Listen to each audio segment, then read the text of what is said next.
오늘 우리가 함께 상고할 말씀의 제목은 환난을 해결하는 두 날개입니다. 한번 따라 하십시다. 환난을 해결하는 두 날개. 네. 옆에 분과 서로 눈으로 인사하고 이렇게 복을 빌어줍니다.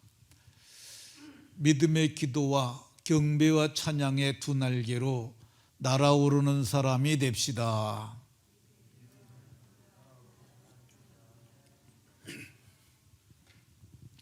예. 앞에 있는 건 빼먹고 날아오르는 사람이 되자고 이렇게만 하셔서, 첫 번째가 믿음의 기도입니다. 믿음의 기도와 경배와 찬양으로, 믿음의 기도와 경배와 찬양. 한번 더 해보십시다. 한번 따라하세요. 믿음의 기도와 경배와 찬양으로 날아오르는 성도가 됩시다.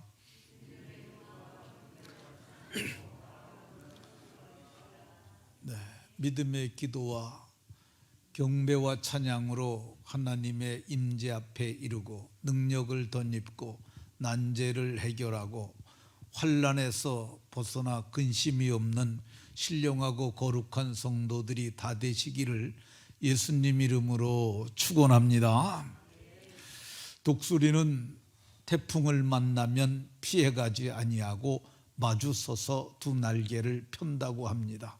그러면은 흡사, 우리가 연을 날릴 때 바람을 마주대하고 있으면 너 연이 날아오르듯이 독수리가 가장 높은 곳까지 날아오를 수 있다고 그럽니다. 그래서 독수리를 새 중의 왕이라고 합니다. 우리도 이 태풍과 같은 환난을 세상을 살다가 보면 만날 수 있습니다. 어떤 사람은 태풍에 날아가고 망가지는 인생들이 있습니다. 그러나 정말 믿음의 사람들, 하나님의 사람들은 이 환난이 오히려 복이 되는, 환난을 두 날개로 날아올라서 독수리처럼 상승하는 그런 사람들이 될 수 있습니다. 이 이사야서에는 여호와를 앙망하는 자는 새 힘을 얻되 독수리가 날개치며 올라감 같을 것이라고 이렇게 말씀합니다. 요즘 코로나도 우리에게 작은 환난이긴 합니다. 이 환난을 타고 넘는 그러한 성도들이 다 되시기를 예수님 이름으로 축원합니다. 그럼 어떻게 하면 될까? 오늘 하나님께서 모델로 세우신 사람 여호사밧이 있어요. 여호사밧처럼 하면 됩니다. 모두가 여호사밧처럼 이 믿음의 기도와 그리고 경배와 찬양의 두 날개로 날아오르는 난제를 해결하는 복이 모두에게 있으시기를 예수님 이름으로 축원합니다. 오늘 우리가 봉독한 본문을 보게 되면 여호사밧이 상상을 초월하는 아주 절박한 상황을 만나는 것을 봅니다.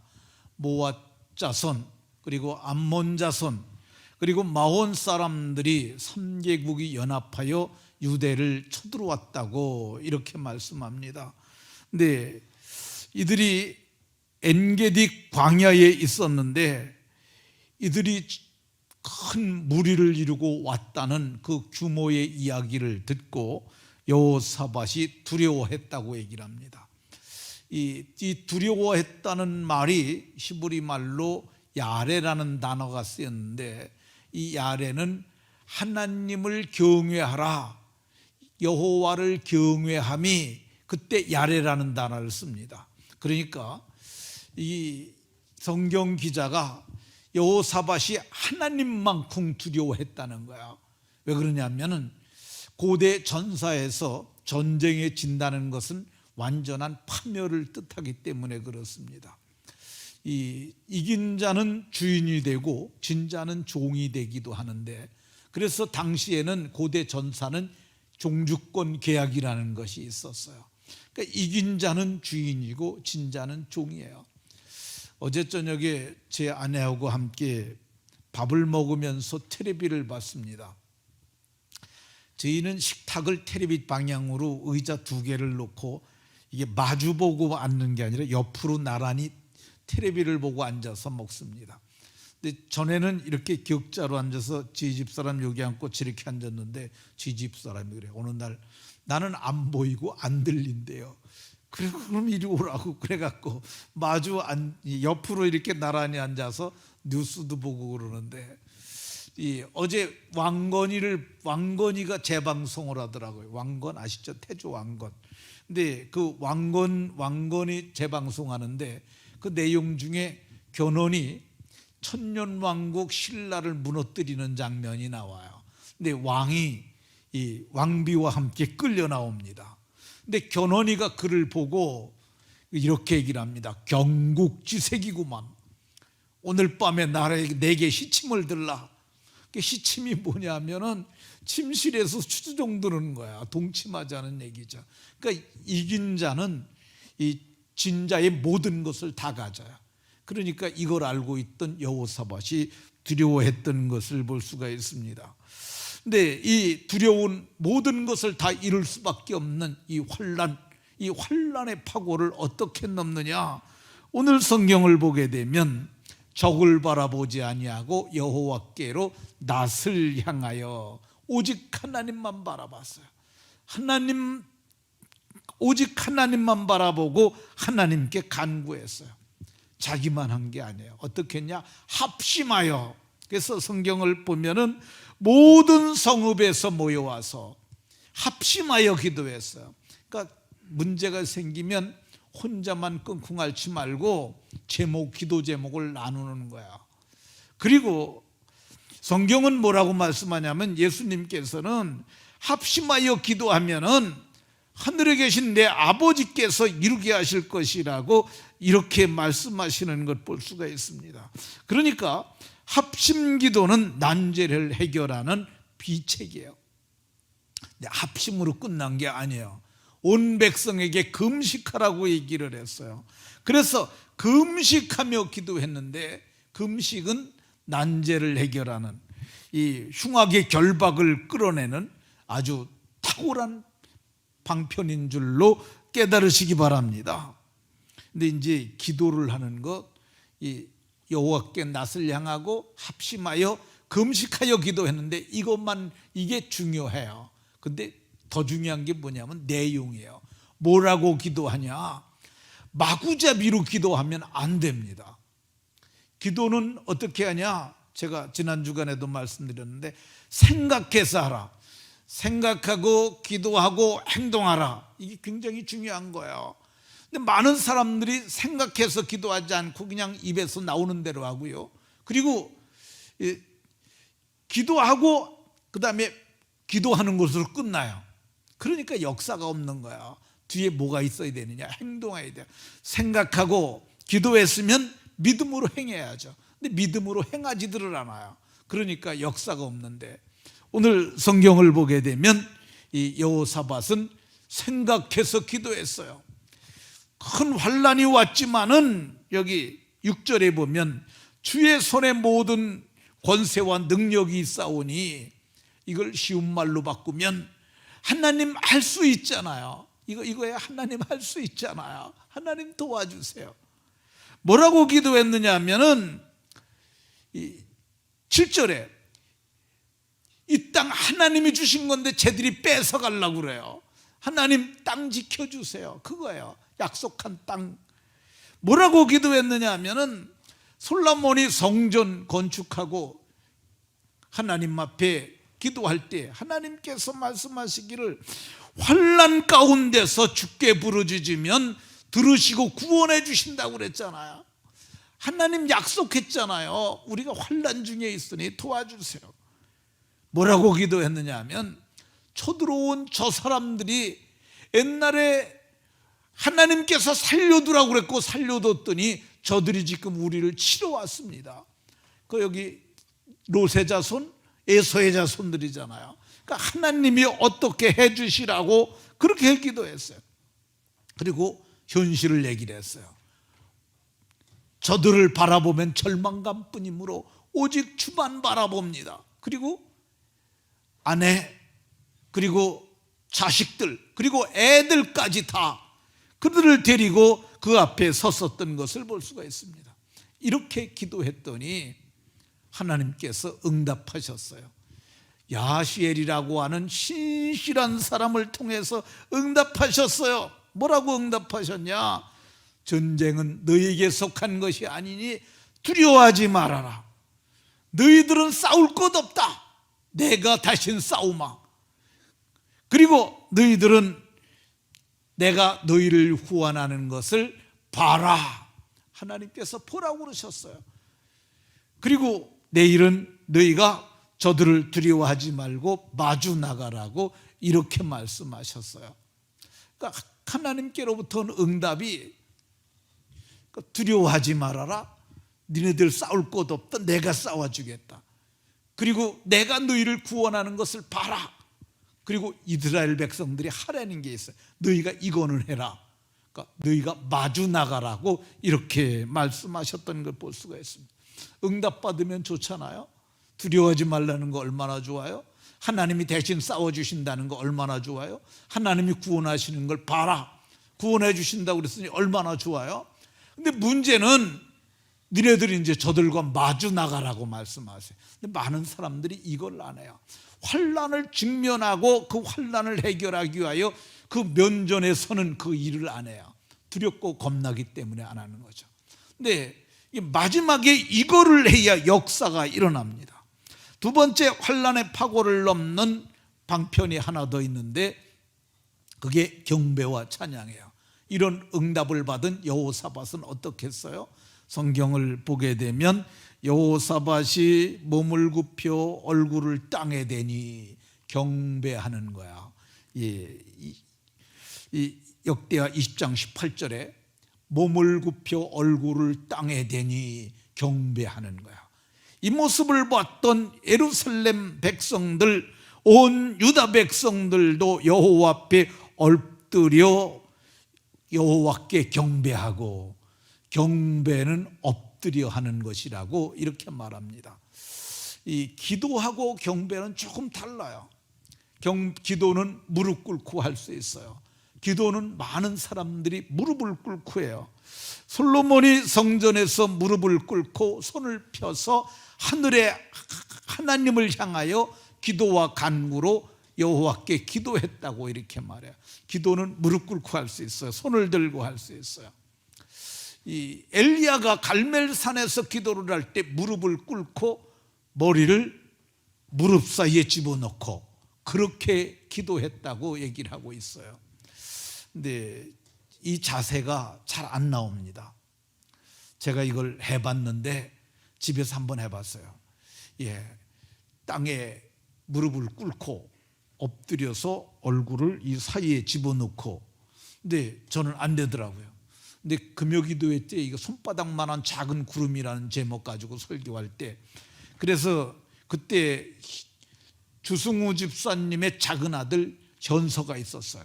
그래서 현서 너 한번 나와서 해봐라 그랬는데 걔가 몸이 아주 호리호리합니다. 근데 걔는 그냥 무릎 꿇고 집어넣으니까 쑥 들어가더라고요.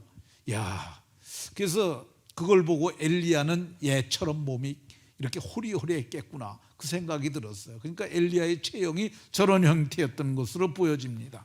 그런데 이 경배는 무릎 꿇고 하는 것이, 제가 보게 되면 이 성경을 보면 엎드렸다는 표현이 절대적으로 많이 나와요.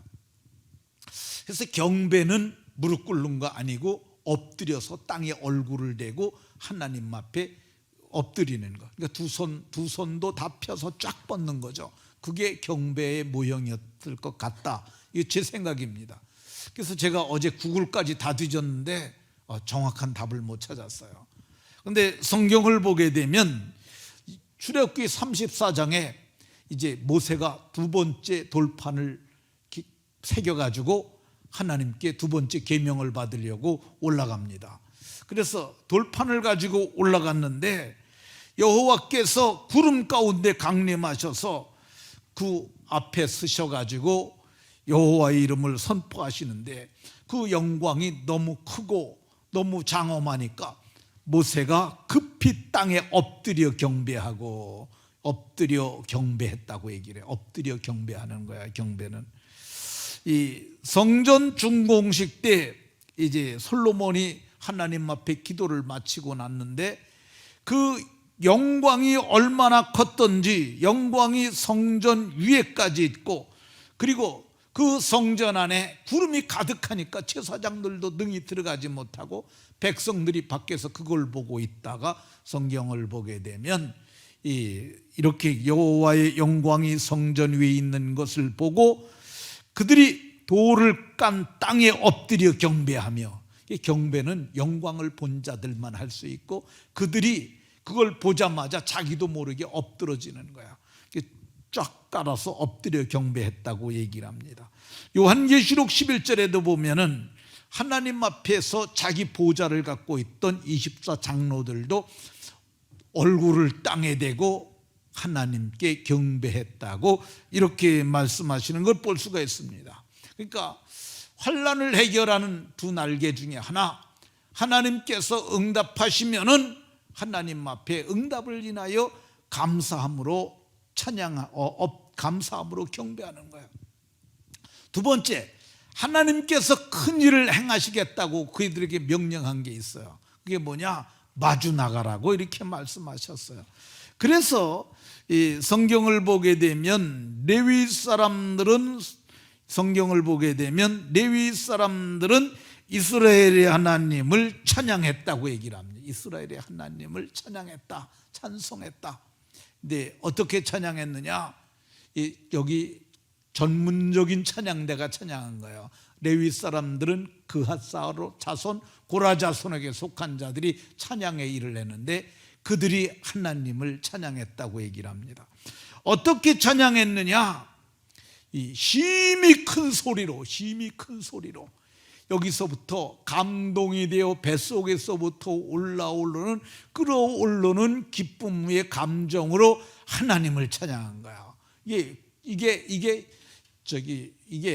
그냥 습관적인 찬양 아니고요, 이렇게 형식적으로 하는 찬양 아니고 정말 속에서 끌어오르는 기쁨과 감동으로 하나님 감사합니다, 그런 거죠. 오늘 성경 본문을 가지고 본다면은 하나님 고맙습니다, 우리를 구원해 주신다 하시니 감사합니다, 하나님이 대신 싸워주신다 하시니 감사합니다, 여호와의 구원을 보라 하시니 감사합니다, 하나님 말씀에 순종하고 우리가 나아가니 하나님 위대한 역사를 우리가 목도하고 그걸 자자손손 전하게 하옵소서. 그리고 하나님 앞에 이렇게 찬양하는 거죠. 그러니까 찬양은 이 예복을 입고 오늘 성경에 보면 이렇게 찬양을 하는데 이것도 중요하지만 하나님께 응답받으면은 여러분들도 엎드려서 경배하고 찬양하는 것이 필요하다고 생각합니다. 오늘날에도 경배하는 거, 근데 오늘날의 경배는 두 손 들고 서서 노래 부르는 거를 경배와 찬양이라고만 말하는데 경배는 엎드리는 거야. 그러니까 여러분들이 집에서 엎드려 경배할 수 있고요, 응답받았을 적에는 교회에서는 장의자 이렇게 긴 거에 가서 엎드리면 아무리 큰 사람도 충분합니다. 거기 엎드려서 두 발 쫙 뻗고 엎드려서 얼굴을 거기 바닥에 대고 경배하는 것 필요하다는 생각이 듭니다. 어떻게 찬양했냐? 저들이 예복을 입고 찬양을 했고 저들이 어떻게 했냐? 감사함으로 찬양했다고 얘기를 합니다. 감사함으로, 하나님께 감사하는 것 어떤 상황에서도, 빌립보서 4장에서는 감사함으로 아뢰면 지각에 뛰어나신 하나님의 평강이 마음과 생각을 지켜주신다고 이렇게 말씀하셨어요. 그러니까 먼저 마음과 생각을 지키시는 평강이 오고요, 그 뒤에 역사를 이루실 수 있는 반전의 하나님께서 나타나셔서 위대한 일을 행하시는 줄로 믿으시기 바랍니다. 믿음에 기도했고 경배와 찬양했더니 어떤 역사가 일어났습니까? 성경을 보면 하나님께서 여호와의 복병을 일으키셨다고 얘기를 합니다. 하나도 달라진 게 없어요. 그대로인데 저들이 마음이 바뀐 거야. 그래서 에서의 후손하고 아브라함의 조카 롯의 후손하고 지네들끼리 싸웠어요. 여기 보면 모압 자손과 암몬 자손은 롯의 후손이고 세일산 사람들은 에서의 후손이에요. 지네들끼리 싸웠는데 누가 이겼냐면 모압과 암몬이 이겼어요. 그러면 지네들끼리 이겼으니까 전승을 나누든지 해야 되잖아요. 근데 또 이상한 일이 일어났어요. 모압과 암몬이 또 싸웠어요. 그래서 그들이 서로 쳐 죽이면서 싸워가지고 24절에 보면 그 무리를 본즉 땅에 엎드러진 시체뿐이요 한 사람도 피한 자가 없었더라. 그러니까 그 싸움에 출전했던 모든 사람들은 큰 자나 작은 자나 모두가 모조리 죽었다고 얘기해요. 시체만 남았다고 얘기를 합니다. 세계 전사에 이유가 없는 거야. 이 명량이라고 하는 영화가 얼마 전에 우리나라에 제작이 되고 상영이 됐는데 그 내용이 뭐냐면 이순신 장군이 12척의 배를 가지고 일본 함대를 거기서 격파한 사건이죠. 그러니까 300척이 넘는 전 함대와 싸워가지고 이순신 장군이 이기는데 그게 요즘에는 그 이순신 장군에 대한 그 전투 그 기록을 보면서 이순신 장군은 가히 세계 최고의 장수라는 그런 것들이 요즘 점점 평가가 커지고 있어요. 근데 거기서도 우리나라 아군 적들을 완전히 섬멸하지 못했고요. 또 아군도 상당한 피해가 있었어요. 그런데 오늘 성경을 보게 되면 세계 전사의 그 유를 찾아볼 수 없을 정도로 엎드러진 시체뿐이고 피한 사람이 하나도 없었다고 그럽니다. 나가보니까 더 놀라운 일이 일어났어요. 저들이 전장을 하면서 굉장히 귀한 것들, 재물을 가져왔고 의복을 가져왔고 심지어 보물까지도 많이 가져왔어요. 그래서 25절에 보게 되면 저들이 그 전리품을 거두는데 너무너무 많아가지고 며칠 동안 거뒀냐? 사흘 동안 거둬들이고 사흘 동안 거둬들였다고 얘기를 합니다. 그러니까 웬만하면은 한 번에 다 그 백성들이 다 유다와 예루살렘살이 나가면 거기서 한 번이면 거둬들이지 않겠어요?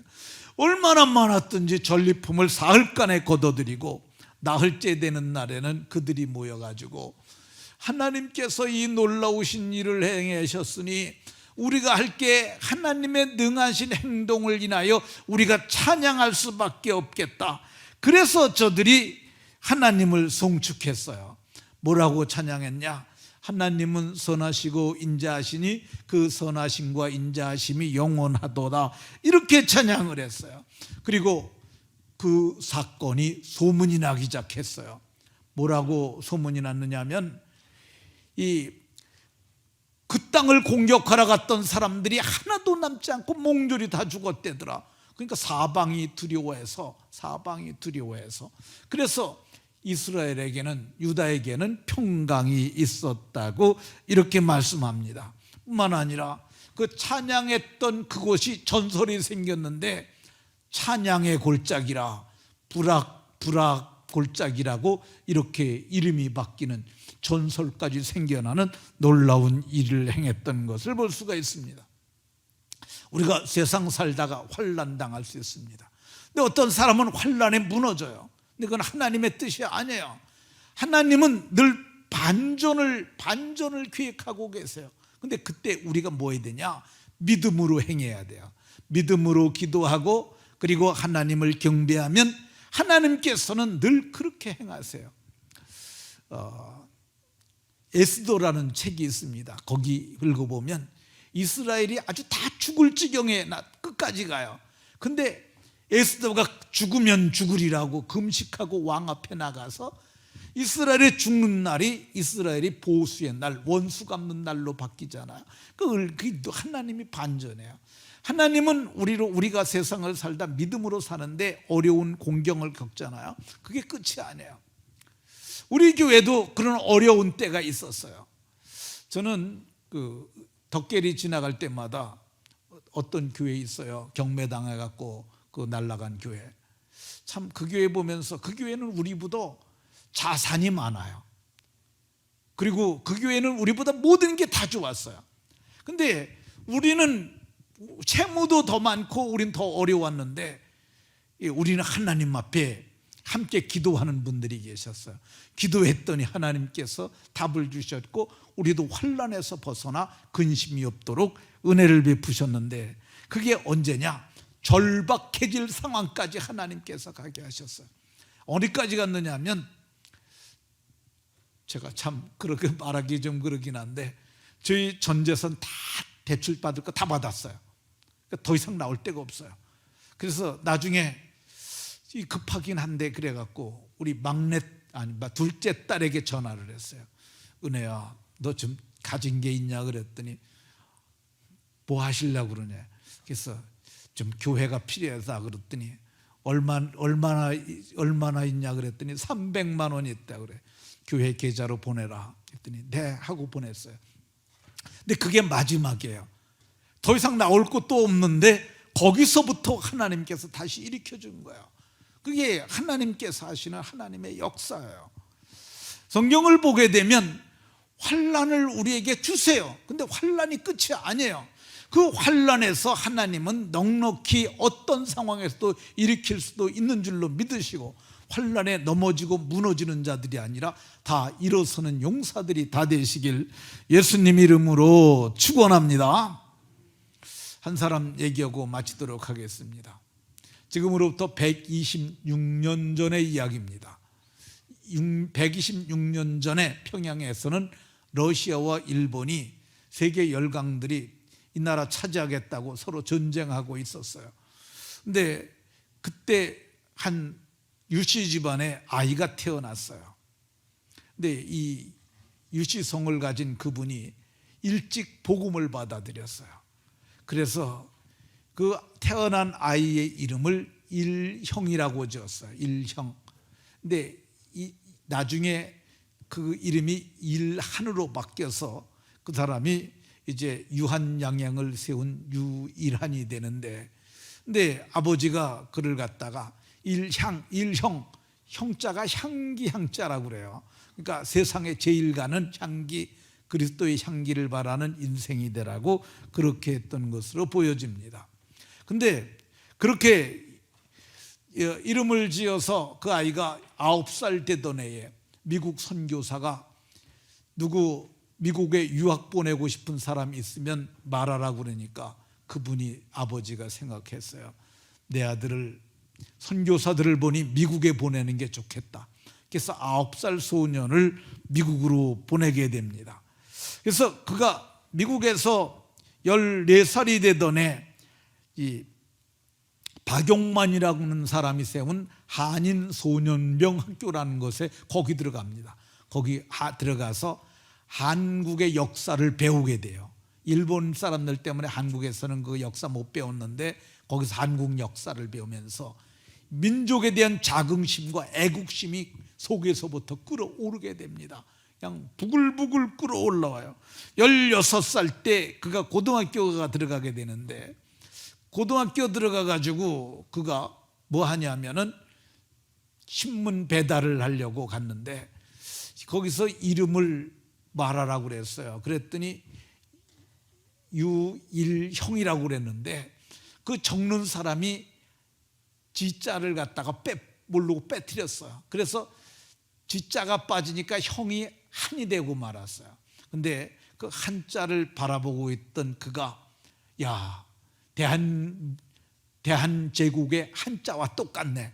그래서 나는 나라를 사랑하는 마음으로 일한이로 하겠다. 그래가지고 그 사람의 이름이 유일한이 됩니다. 그리고 21살 때 미식한 주립대학교에 들어가서 25살 되던 해에 졸업을 합니다. 근데 거기 들어가는데 돈이 없으니까 장사를 해요. 중국 사람들을 상대로 그가 이것저것 팔면서 근근히 대학을 졸업하게 되면서 거기서 호밀이라고 하는 의과대학 여학생을 만나서 사귀고 결혼을 하게 됩니다. 사진. 네. 이렇게 이제 졸업을 합니다. 그리고 졸업을 한 다음에 제너럴 일렉트릭이라고 하는 오늘날에도 존재하는 그 회사에 취직을 해요. 근데 취직을 해서 얼마를 있어 보니까 회사에서는 아주 유능하다고 인정했는데 있어봐야 직원밖에 안 될 것 같다는 생각이 들어서 그가 이 장사를 하겠다고 나옵니다. 근데 아내가 제안을 했어요. 중국 사람들은 숙주나물을 많이 먹는데 만두에도 숙주나물이 들어가는데 여기는 그거 파는 사람이 없으니까 그걸 한번 해보면 어떻겠느냐. 숙주나물 공장을 세워가지고 숙주나물을 생산해서 팔기 시작을 했어요. 근데 장사가 좀 되긴 했는데 문제가 하나 생겼어요. 숙주나물은 빨리 쉬어가지고 유통하다가 쉬는 일이 너무 많은 거야. 그래갖고 이거를 어떻게 하면 될까 생각하다 숙주나물 통조림을 만들 걸 기획을 합니다. 그래서 자기 대학 동기인 스미스라는 청년을 찾아가지고 너 돈이 많으니까 좀 내게 투자를 해라. 그래갖고 동업을 해가지고 라초이라고 하는 캔으로다만 캔 숙주를 만들어내기 시작을 합니다. 그래갖고 하는데 이게 아직 인식이 안 돼가지고 장사가 잘 안 되는 거야. 많은 사람들이 그걸 알아야 되는데 숙주나물이 있다는 것도 조차도 몰라요. 그랬더니 어느 날 큰 사건이 하나 터졌습니다. 트럭에다 숙주나물을 가득 싣고 가다가 그만 사고가 나가 큰 도로 한복판에 그 숙주나물 깡통이 떼굴떼굴 굴러가면서 전체 다 깔려버린 거야. 뉴스에 보도가 되고 그리고 그래서 큰일이 났다고 자기는 생각이 들어서 하나님 앞에 엎드립니다. 하나님, 이 환난에서 그러지 않아도 이거 투자 많이 해갖고 장사가 안 돼서 망할 지경인데 이거 망하게 생겼습니다. 하나님 한번 살려주시라고 미국까지 와가지고 이거 이렇게 오면 안 되니까 살려달라고 기도를 했는데 놀라운 일이 생겼어요. 기자들이 찾아와서 이게 도대체 뭐냐? 그게 왜 그러냐면 깡통에다 막 하고 쫙 깔리니까 도대체 이게 뭐냐? 근데 그때 유일한이 나타나서 말했어요. 이거는 숙주나물이라는 건데 이거는 중국인들이 원래 만두에다 넣어서 만두소로 많이 먹었지만은 실제 먹어야 될 사람들은 미국 사람들이다. 고기를 많이 먹는 사람은 이걸 먹게 되면 건강이 훨씬 더 좋아지니까 이걸 먹어야 된다고 얘기했어요. 근데 이런 얘기를 하니까 뭐 우리 그러잖아요. 텔레비 패널들 나와가지고 이게 진짜 맞는 얘기냐? 근데 숙주나물 먹으면 몸에 좋다는 거 아니까 그래서 그때부터 이게 불티나게 팔기 시작을 합니다. 그래서 그가 장사를 시작한 지 5년 만에 그가 큰 재물을 모게 돼요. 근데 그때 이 한국의 그 세브란스 병원을 설립했던 에비슨 박사가 편지를 보냈습니다.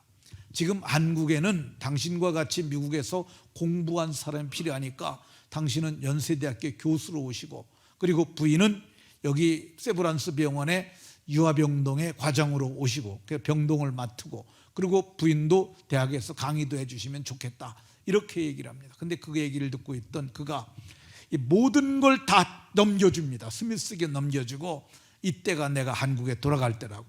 그래서 한국에다가 내가 보답을 해야겠다고. 그래서 그걸 26만 달러라고 그러는데 26만 달러가 오늘날 26만 달러하고는 달랐을 것 같아요.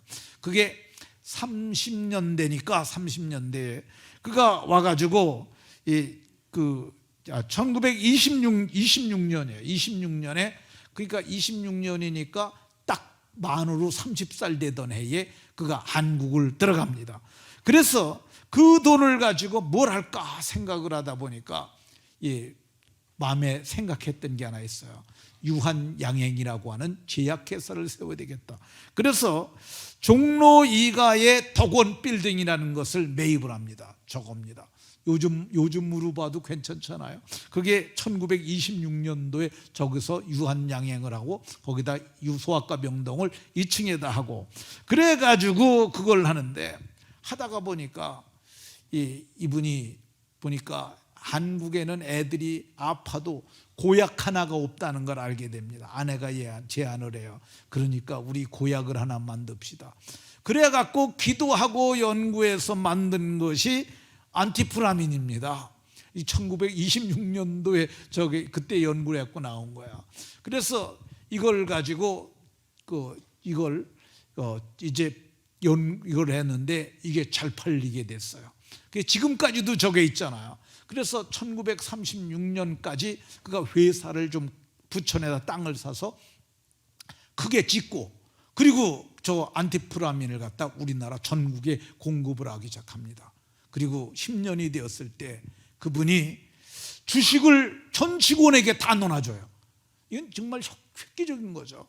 그분, 제 생각에는 그래요. 이분이 한국이 잘 되려면 누군가 모델로 보여주는 사람이 있어야 되겠다.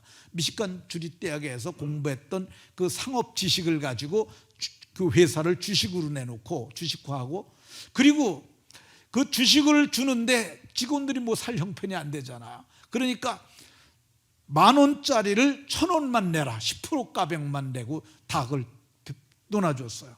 그러다 보니까 그 사람에 대해서 좋은 소문이 나고, 그분은 또 학교도 세우고, 그리고 정말 진실한 크리스찬으로서 믿음의 삶을 살다가 갔는데, 지금도 유일한 박사를 얘기를 하면 정말 누구나 존경할 만한 훌륭한 사람이라고 그렇게 말하는 사람이 됐어요. 근데 그 사람이 이 미국에서 사고가 났을 때, 그 환난 때 엎드려 기도했더니 하나님께서 그 환난을 넘게 하신 겁니다. 우리가 살다가 보면 우리도 환난 만날 수 있어요.